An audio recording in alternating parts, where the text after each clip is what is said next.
The igniters have been lit. 9, 8, 7, 6, 5, 4, 3, 2, 1. And liftoff at dawn.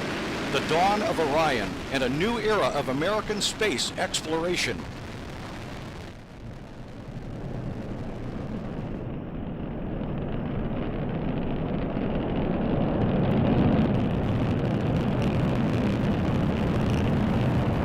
Good engine control in the first stage.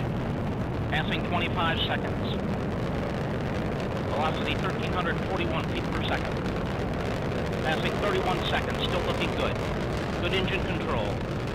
Good chamber pressure in all three boosters in the full power mode. 40 seconds in. Standing by to go to the partial thrust mode in the core.